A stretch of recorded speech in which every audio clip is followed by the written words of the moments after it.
American Catholic History is brought to you by the Star Quest Production Network and is made possible by our many generous patrons.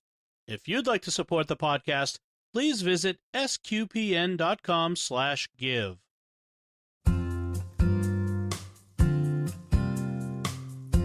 Hello, and welcome to American Catholic History. If you like our podcast, be sure to rate us and give us a review wherever you get your podcasts. I'm Noelle Heaster-Crowe. And I'm Tom Crow. Today we're talking about how James Longstreet, Robert E. Lee's old warhorse, suffered rejection from his fellow Southerners but found a home in the Catholic Church. Longstreet was born to an Episcopalian family in 1821 in South Carolina and spent his early years working with his father on the family farm. He was clearly a hard worker from an early age because his dad gave him a rather interesting nickname. Yeah, his father noticed his rock-like character and started calling him Kepha. Okay, not Kepha, but Pete, which I'm told is Southern for Kepha. And the name Pete stuck. Like a rock. Even General Robert E. Lee called him Pete. So that's just a little Catholic foreshadowing by dear old dad. You know, you're ridiculous. Yes, I am. Are you petered out yet? Ooh, well played. Anyway, he became Pete, so he had to become Catholic eventually. His name was changed. So anyhow, Pete goes to West Point, where he wasn't an especially good student. Right. He graduated 54th out of 56. But while there at West Point, he became good friends with a number of guys who would become Union generals in the Civil War, including Ulysses S. Grant. Longstreet and Grant were actually stationed together in Missouri at the beginning of their military careers. Longstreet was a groomsman at Grant's wedding, and Grant married a distant cousin of Longstreet, so they remained lifelong friends. But when the Civil War broke out, Longstreet resigned his commission in the U.S. Army and joined the Confederate cause. Yes, he didn't want to do so, and he actually called it a sad day, but he felt that the states had a right to secede, and if his home state of South Carolina voted to do so, he would basically obey the call to defend that decision. So he reported to Richmond and was made a brigadier general in the new Army of Northern Virginia. He quickly distinguished himself as a competent leader of infantry, and eventually rose to lieutenant general, becoming one of the most important corps commanders under the man, the myth, the legend, Robert E. Lee. When General Thomas Stonewall Jackson died at Chancellorsville, Longstreet actually became Lee's right-hand man. Longstreet, already known as Pete, came to be known as Lee's old warhorse because of his reliability and readiness for every fight. And then Longstreet was actually second in command at the Battle of Gettysburg, and his decisions contributed to the doomed Pickett's charge, the complete and utter failure of which sealed the Confederate defeat at Gettysburg. But he wasn't solely responsible for that defeat. No, not at all. There had been a lack of communication between him and Lee overnight and into the morning, and that was followed by some snap decisions. Longstreet greatly protested the planned assault, so when he gave the final order for Pickett's division to march to their eventual destruction, he himself was just following orders given to him by Lee. That loss mostly spelled the end of the Confederate cause.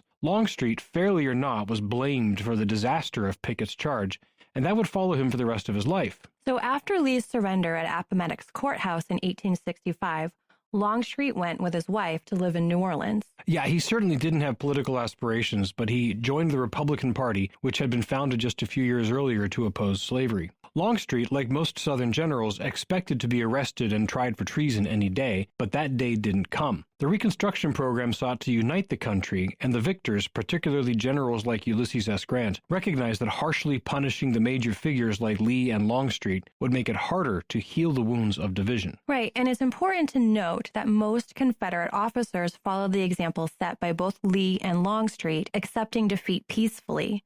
They did not support any sort of ongoing guerrilla warfare to undermine the peace and keep the war going. The Union had won, they would support it. Right. Most wanted to contribute to the recovery and healing. So encouraged by his old friend, Ulysses S. Grant, Longstreet applied for a pardon, but President Andrew Johnson, who was a Democrat, refused. In a meeting with Longstreet, President Johnson told him that he, Robert E. Lee, and Confederate President Jefferson Davis were the only three people whom he could not pardon because of how much trouble they'd caused the Union. But in the end, that didn't matter because Congress, which was heavily Republican, took action on its own and restored his citizenship in 1868. And later that year, his old buddy, Ulysses S. Grant, won the presidency on the Republican ticket. Yes, and 6 days after Grant was inaugurated in 1869, Longstreet was appointed the Surveyor of Customs at the Port of New Orleans, and eventually he was given a number of other positions in the federal government's Reconstruction efforts, spending time in charge of the police force in New Orleans and as head of the Louisiana militia. Later in life, he was even appointed ambassador to the Ottoman Empire. Wow. But let's stick to his time in New Orleans right now. During his time in charge of security and policing in Louisiana, he actually commanded a troop of black militia soldiers to put down a rising by a group called the White League. This happened in 1874. Yes, and Longstreet was actually wounded in that battle and was locked up as a prisoner in his own customs house. He was kept there for 3 days until federal troops arrived and forced the White League from the city. And a year later, for the sake of his own health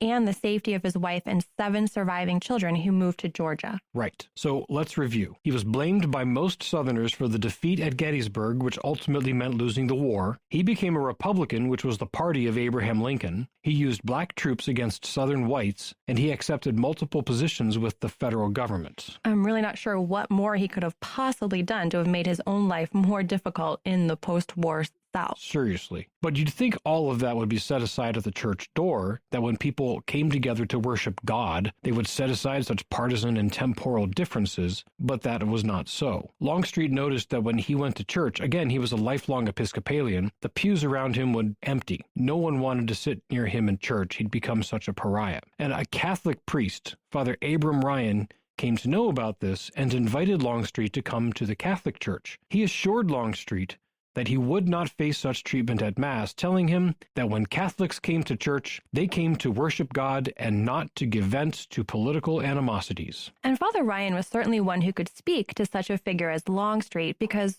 while Pete was one of the more important generals in the Confederate Army, Father Ryan had been a chaplain in the Confederate Army, and through his extensive writings actually came to be known as the poet priest of the South. What this really makes me think of, this relationship between Father Ryan and Longstreet, is the accompaniment that Pope Francis and others talk about, that we are called to meet people where they are and walk with them toward Christ and his church. Certainly. And one thing led to another, and James Longstreet, the old Episcopalian, lived up to that Pete nickname his dad had given him, and he was received into the church in March of 1877. Longstreet lived another 27 years as a devout Catholic. His wife Louise died in 1889 after 41 years of marriage, and he spent the first half of the 1890s writing his memoirs, mostly to refute the attacks on his war record.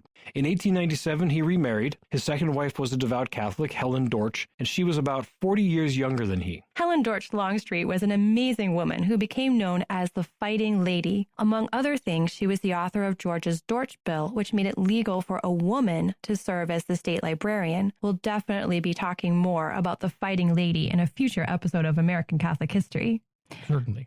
After James Pete Longstreet died in 1904, Helen Dortch Longstreet would spend much of her remaining 58 years working to rehabilitate his name. And if you look at contemporary accounts of the Civil War, it is clear she succeeded. You've been listening to American Catholic History on the StarQuest Production Network. If you've been enjoying our podcast, please give us a rating and a review. To learn more about today's topic, to find previous episodes, and to send feedback, please visit sqpn.com/history. You can email us at history@sqpn.com or follow StarQuest on social media at facebook.com/StarQuestMedia or on Twitter at SQPN. I'm Noelle Heaster-Crow. And I'm Tom Crow.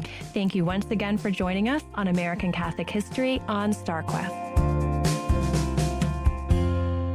This is Dom Bettinelli of the StarQuest Production Network, and we need your help. Over the past year, we've grown by leaps and bounds. Some of our podcasts, like Jimmy Akin's Mysterious World, are among the most popular shows we've ever produced, but that success is in danger. Creating a dozen shows has caused our expenses to rise, and right now, we aren't making ends meet. We must reach the financial break-even point if we're going to continue. If our reserves are depleted, we'll have to cut back many of our shows. We might have to shut down entirely. That's why it's crucial we hear from you right now. Please go to sqpn.com/give and click the Become a Patron button to make your monthly pledge. If you're already a supporter, please consider increasing your pledge. The need is urgent, so please go to sqpn.com/give. That's sqpn.com/give.